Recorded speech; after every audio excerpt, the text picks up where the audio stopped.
오히려 군대가 더 정의로워집니다. 국방이 튼튼해집니다. 그렇지만 이렇게 설명해도 혹시 여러분 중에 일부 활동하는 분이 계시면 거의 안 계시겠지만 어버이연합이나 특기부대나 연령상 아직 없겠고 그런 분이 혹시 계시면 이런 이야기 듣고 어떤 반론 제기할 수 있을까요? 항상 그들 내세우는 게 있잖아요. 우리는 다른 나라도 상황이 다르잖아. 지금 우리 분단국이잖아.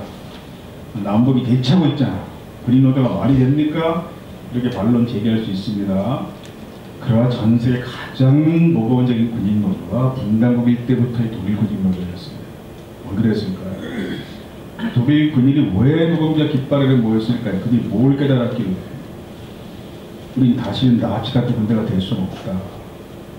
권력의 꼭두가시가 돼서 유태 600만 학살하는 이런 짓 하는 군대는 다시는 되지 말자. 이게 독일 군인노드의 출발점입니다. 얼마나 군대가 정의로워지겠습니까? 작은 결론 네 번째, 진화 학력이 높다고 노동조합 어울리지 않는다는 생각은 한국 사회에서는 훨씬 매우 잘못된 인식입니다.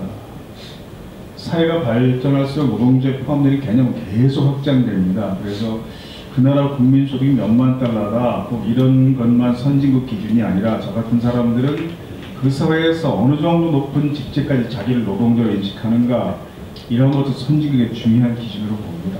독일은 장관까지 가입할 수 있습니다. 이런 장면 나오니까 이제 언론에서 그것이 실제 하중강 교수다 이런 보도가 몇 차 나온 겁니다. 다행본 출판되면 작가 초청 독독 행사를 하잖아요.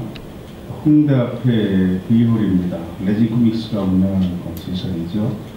변영주 감독이 사회자로 가운데가 최규석 작가이고 제가 나가서 그것이 조장인 척 떠들긴 했어요. 연재가 다 끝나고 한겨레신문이 그렇게 또 전면에 보도해주고 저하고 최규석 작가입니다.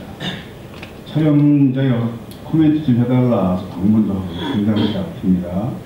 그렇지만 제가 인터뷰할 때마다 항상 솔직히 밝혔습니다. 이건 다 실제 있었던 이야기지만 한 사람 이야기는 아닙니다. 이 만화나 드라마는 대사 한마디가 거의 다 실제 있었던 일입니다. 그렇지만 한 사람 이야기는 아니죠. 6년 동안 많은 사람들을 인터뷰하고 몇 사람 이야기 잘 모아서 주인공 캐릭터 만드는 거잖아요.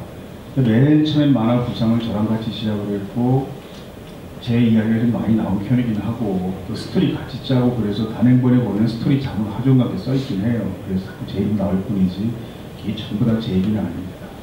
전 현장활동 하다가 한 6년쯤 전에 대학으로 온 사람이거든요. 제도권에서 하겠다고 공부한 사람이 아니라. 까메오로 몇 장면 나오긴 합니다. 이렇게 보면. 아니 너무 대놓고 하중 같는데?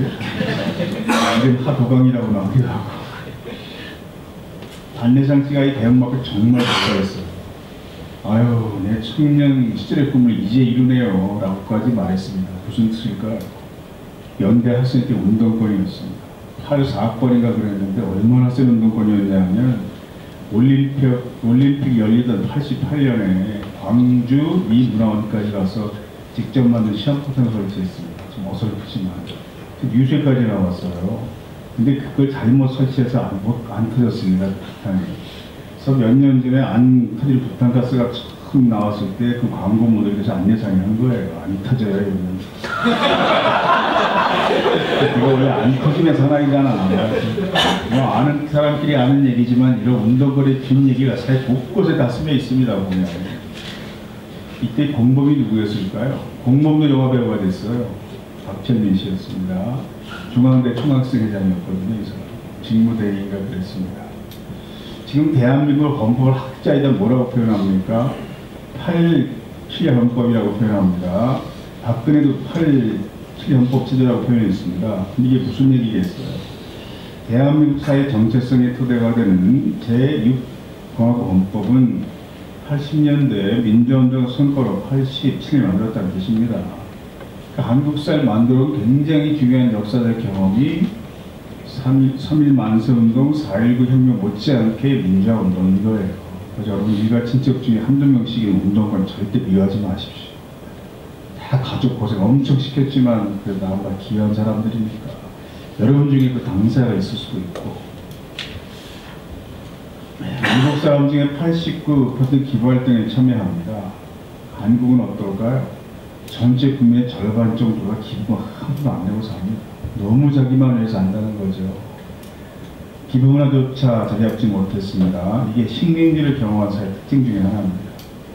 다른 나라에서는 부자가 아니어도 좀 가난하게 살아도 자기보다 훨씬 가난한 사람이 항상 있으니까 당장 굶어 죽을 정도로 가난하진 않은 사람이, 즉 노숙자 정도는 아닌 사람이 자기보다 더 불행한 이웃을 위해서 아무것도 하지 않고 자기 가족만 챙기고 살면 어떤 시선이 있나요? 그런 사람들에 대해서.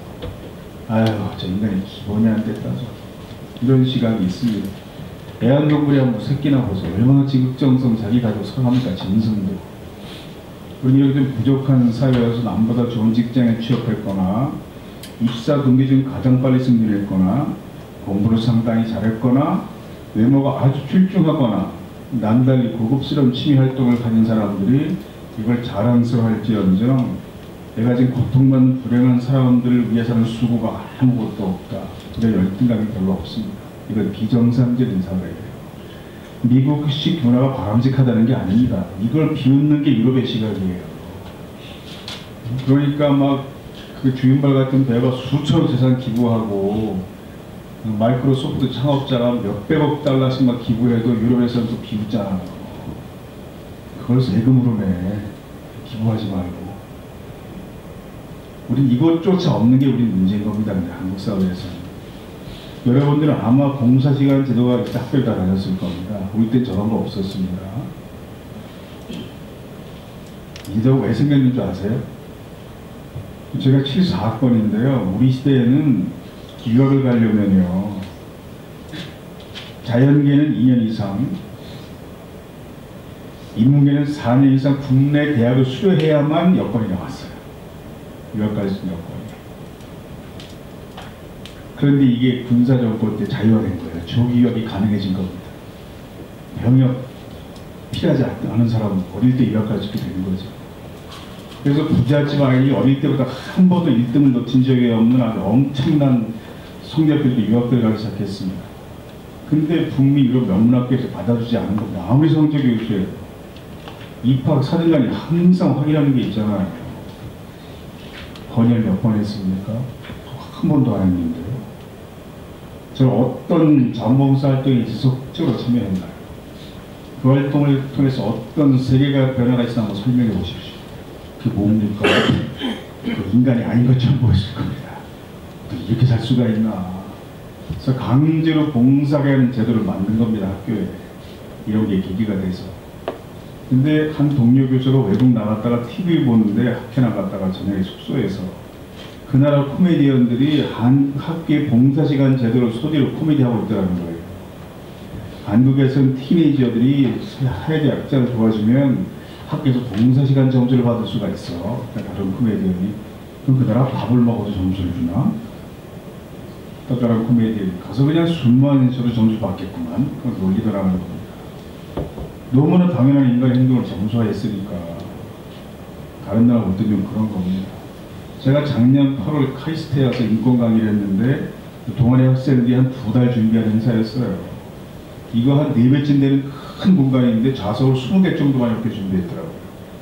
아니 학생 수가 수천 명인데 이만큼밖에 안 오나요? 그랬더니 동아리 학생이라는 말이 아야 이 과학 영재들이 다 자기가 잘 나온 줄 알아서 인권에 관심이 없어요. 한 10명 오려나 오늘 50명이 왔어요. 그래가지고 이제 깜짝 놀랐는데 행사 다 끝나고 사회자가 급히 마이크 잡고 하는 말이 오늘 다 봉사시간 2시간 달아내기로 된 거 아시죠? 나갈 때 학번 입력하고 나가십시오. 내가 깜짝 놀랐습니다. 아니 카이스트가 이런 걸 하나? 한국 최고 엘리트가 모인 대학교 이거 다 미래사 지도자인데 그 사람들이 얼마나 약자에 대한 관심이 적은 사회이면 국립대학교조차 강제로 시간을 채워야 졸업시킨 적을 만들었겠습니까? 일단 8월 달이니까 그 학기 끝나기 전까지 그 시간 모든 학생들이 그냥 많이 온 거예요. 그러니까. 다른 나라 보고 뭐라고 그러겠어요. 어떤 지표로 비교하더라도 한국은 다른 나라보다 타인의 고통에 공감력이 부족한 사회입니다. 그래서 솔직히 노동조합이 몇 푼을 아까워하는 사람도 있습니다. 그것 때문에 가입하지 않는 사람이 있어요. 그럼 나중에 혜택은 보지 말든지 그런 사람은 혜택을 더 밝히죠. 그래서 기본적으로 노동운동이 정의로울 수밖에 없는 토대가 있는 겁니다. 그 무임승차하는 사람까지 다 혜택 보는 일을 내가 해줘야 되는 게 기본적인 문제이기 때문에 그걸 받아들일 수 없는 사람들은 못하는 게 노동자 활동이죠.